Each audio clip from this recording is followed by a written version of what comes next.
Melanjutkan dari episode sebelumnya, malam itu Syekh Edebali menghampiri Osman di ruangannya. Dengan penuh hormat, Osman berkata, "Syahim, luka di hatiku telah menyebar di hatimu. Kau datang untuk menyembuhkanku. Selamat datang, Syahim, selamat datang." Kemudian Syekh Edebali mengatakan, "Kamu takut, Osman Bey. Aku tahu, kamu takut." Lalu Osman mengatakan, "Aku ingin berjalan di jalan Hazrat Ibrahim. Aku ingin menghancurkan semua berhala itu dengan tanganku sendiri, Syahim. Aku ingin."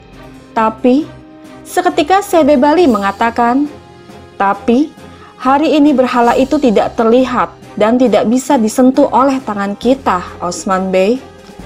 Lalu Osman mengatakan, "Bahkan, saudaraku jatuh ke dalam perangkap berhala itu. Dia menyombongkannya. Dia pikir dia adalah pemenang ketika dia menang. Sekarang, aku takut tidak bisa menghancurkan berhala itu, Syahim." Dan Syekh Edebali mengatakan, "Jika kamu memiliki rasa takut ini di hatimu, kamu harus bahagia, Osman Bey. Karena tanpa rasa takut ini, kamu tidak bisa menang. Saat dimana kamu paling menang adalah saat ujian paling sulit. Pikirkan tentang pertempuran Hunain." Lalu Osman mengatakan, "Pertempuran pertama setelah penaklukan Mekah, kaum muslim kembali menang, Syahim." Kemudian Syekh Edebali mengatakan, "Namun mereka hampir kalah. Padahal Rasulullah sudah menaklukkan Mekah. Semua kemenangannya di Hunain akan sia-sia. Hunain adalah pertempuran di mana pasukan Rasulullah sangat banyak dan dilengkapi dengan pedang yang paling tajam. Mereka terlihat sangat kuat, tetapi beberapa dari mereka menyatakan bahwa mereka telah menang bahkan sebelum mereka berperang. Pada hari itu, mereka berkata, 'Siapa yang dapat mengalahkan kami?' Pertanyaan ini bertentangan dengan upaya yang ditunjukkan untuk Allah. Ketika pertempuran usai, Allah berfirman dalam surat Taubah, Bismillahirrahmanirrahim. Sesungguhnya Allah telah memberimu kemenangan di banyak medan perang. Bahkan pada pertempuran Hunain ketika kamu bangga dengan jumlahmu yang besar. Tetapi mereka tidak memberi manfaat apapun bagimu. Bumi, meskipun keluasannya tampak mendekatimu, lalu kamu berbalik mundur." Lalu Osman bertanya, "Bagaimana denganku, Syahim? Apa yang harus aku lakukan?" Dan Syekh Edebali menjawab, "Takut akan kemarahan Allah dan mengharapkan rahmatnya. Itu sudah cukup, Osman Bey. Orang cenderung melupakanmu, dan pasukanmu tidak boleh lupa bahwa pasukan kecil mengalahkan tentara yang perkasa berkali-kali. Ketika kamu sedikit melawan musuh, ingat Badar, dan ingat Hunain ketika kamu banyak, Osman Bey. Osman Bey, jangan lupa, itu adalah iman orang-orang beriman yang menang di Badar dan berserah diri kepada Allah. Di Hunain, terlepas dari semua kekuatan mereka, mereka hampir kalah karena kecerobohan sesaat." Mendengar ini Osman mengatakan, "Sekarang kita akan melalui ujian yang sama. Kita sedang diuji oleh nafsu kita, Syahim." Kemudian Syekh Edebali mengatakan, "Setiap hamba selalu diuji, Osman Bey. Untuk apa kita di sini? Tapi kamu harus tahu, selama seseorang berpegang pada tali Allah, dia akan selalu menang. Orang-orang yang tertipu oleh nafsu mereka akan hidup dalam kehinaan." Mendengar ini Osman mengatakan, "Yah, kau benar, Syahim." Sahabat kita beralih ke kastil Inegol. Masih menyimpan kekesalan, Turgut berkata, "Osman Bey menganggap kita bertanggung jawab atas serangan di markas bahkan sebelum menanyai orang lain. Seolah-olah itu tidak cukup. Dia menginginkan Inegol yang kita siram dengan darah para martir.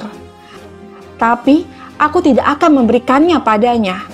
Aku tidak akan memberikan sebidang tanah pun di bawah pemerintahanku." Lalu Kutan bertanya, "Apa yang akan kita lakukan, Beim? Apakah kita akan menghunus pedang kita melawan saudara-saudara kita?" Seketika Turgut menjawab, "Kita akan melakukan apa yang diperlukan. Jika kau khawatir tentang itu, kau boleh pergi." Di saat yang bersamaan, Kumar Abdal datang memasuki ruangan seraya berkata, "Kau menunjukkan kepada mereka pintu untuk membawa mereka keluar. Apa yang akan kamu tunjukkan kepada orang yang ingin masuk, Turgut Bey? Kehebatanmu? Hah?" Kemudian Turgut meminta kedua alpennya untuk meninggalkan ruangan, lalu berkata, "Kumar Abdal." Seketika Kumar Abdal mengatakan, "Tetaplah duduk, Turgut Bey. Apakah kamu berjuang untuk duduk di kursi itu? Janganlah kamu berdiri, karena jika kamu berdiri, kamu akan menyakitiku." Lalu Turgut mengatakan, "Jelas dari kemarahanmu bahwa kau terluka karena aku ingin mengambil apa yang pantas aku terima. Tapi izinkan aku menjawab pertanyaanmu. Semua perkelahian ini bukan karena kecintaanku pada tahta, tetapi karena ketidakadilan Osman Bey." Seketika Kumar Abdal mengatakan, "Aku tidak datang ke sini untuk bergosip tentang Osman Bey, Turgut Bey. Ketika seseorang menanggalkan pakaian cinta, dia mengenakan pakaian nafsu. Pakaian nafsumu tidak terlihat bagus untukmu. Kau berada di jalan yang salah. Aku datang ke sini untuk memberitahumu itu." Mendengar ini Turgut mengatakan, "Sekarang Kumar Abdalku melihatnya salah. Baik harta maupun emas tidak dapat menghalangi dakwahku. Aku berjalan di jalan ini untuk menyebarkan nama Allah. Aku akan selalu berjalan di jalan itu." Lalu Kumar Abdal bertanya, "Apakah ini alasan mengapa kau bersikeras mempertahankan propertimu dan menyebabkan dualitas, Turgut?" Dan Turgut menjawab, "Properti yang aku peroleh adalah simbol, barang rampasan dakwahku. Mereka halal. Mengapa aku harus malu?" Mendengar ini membuat Kumar Abdal sedih, lalu mengatakan, "Lidah dan hatimu mengatakan hal yang berbeda, Turgut. Jika kamu berperang seperti ini sekarang, jika panah mengenai dadamu, kau akan mati, Turgut. Turgut yang aku kenal sebelumnya tidak akan mati, karena seorang pecinta tidak mati. Tapi kamu akan mati, Turgut. Kamu ceroboh. Bangun dari tidur kecerobohanmu. Pakailah pakaian cinta. Yang ceroboh mati, pecinta tidak mati, Turgut." Mendengar ini membuat Turgut hanya terdiam. Sahabat kita beralih sejenak ke Yeni Shahir. Saat Osman hendak berangkat untuk mencari Aktemur, seketika Aisyah menghampirinya seraya berkata, "Beim, izinkan aku ikut denganmu. Kami tidak bisa jika hanya duduk di sini." Namun Osman mengatakan, "Aisyah Hatun, maaf, kami melakukan ini tanpa sepengetahuanmu. Tapi aku akan menyelamatkan keponakanku Aktemur. Aku akan membawanya kepadamu dengan selamat dan sehat. Jangan khawatir." Lalu Aisyah mengatakan, "Insya Allah, semoga Allah melindungimu." Kemudian Osman dan pasukan alpennya pun pergi meninggalkan Yeni Shahir. Sementara itu, di Sogut, Ismihan berkata, "Terus berikan emas kepada para pedagang, Bey, dan orang-orang, Afci Bey. Aku ingin semua orang tahu dari mana emas itu berasal. Pedagang harus tahu dengan siapa mereka harus berdagang. Lakukan pekerjaanmu dengan baik, Afci. Berikan emas kepada mereka yang menginginkan emas. Berikan kuda kepada mereka yang menginginkan kuda. Berikan senjata kepada mereka yang menginginkan senjata." Kemudian Afci memerintahkan para tentaranya untuk membawa semua harta itu keluar. Lalu mengatakan, "Kami mengirim para imigran ke suku terdekat sultanku. Kami menabur perselisihan di antara Bey Karacahisar." Mendengar ini Ismihan mengatakan, "Bagus, ini akan berguna di kemudian hari. Apakah kau mengirim berita ke Olof?" Dan Afci menjawab, "Ya, sultanku. Kepala Aktemur akan membakar Yeni Shahir seperti api." Sahabat kita beralih ke hutan. Di sana Olof bertanya kepada Aktemur, "Tidakkah Osman Beymu datang untuk menyelamatkanmu? Dia meninggalkan seseorang yang menjadi tawanan yang bertanggung jawab atas kota." "Hah? Osman tidak pantas mendapatkan apapun. Mendengar ini Aktemur mengatakan, "Pengecut, kau meremehkan kami." Lalu Den mengatakan, "Gadis itu, Aljucek, alasan untuk siapa kau tertangkap. Apakah kau tahu di mana dia sekarang?" "Di pernikahannya."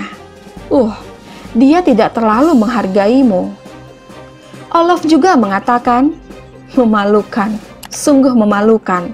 Sementara kamu sekarat di sini perlahan, dia akan menikah. Aku akan mengambilmu dari Osman. Kamu akan menjadi hal pertama yang hilang darinya. Apakah kau ingin mengucapkan selamat tinggal?" Namun Den mengatakan, "Secepat itukah? Aku baru saja akan mengulitinya." Sambil mengambil kapaknya, Olaf berkata, "Sekarang aku akan mengirimmu ke neraka." Mengetahui bahwa dirinya akan mati, dengan pasrah Aktemur berserah diri kepada Allah dengan mengucapkan kalimat syahadat. Namun hal yang tidak diduga adalah seketika Osman melontarkan panah ke arah Olaf dan tepat mengenai tangannya. Kemudian Osman berkata, "Neraka adalah untuk orang-orang sepertimu." Kemudian pertarungan pun terjadi di sana.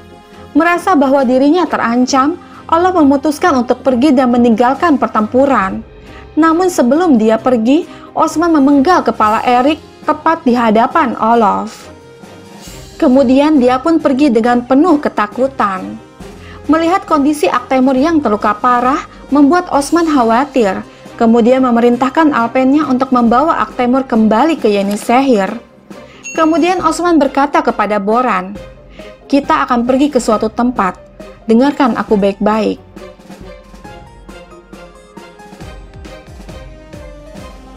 Sahabat, bergabunglah terus bersama kami untuk mengetahui kisah selanjutnya.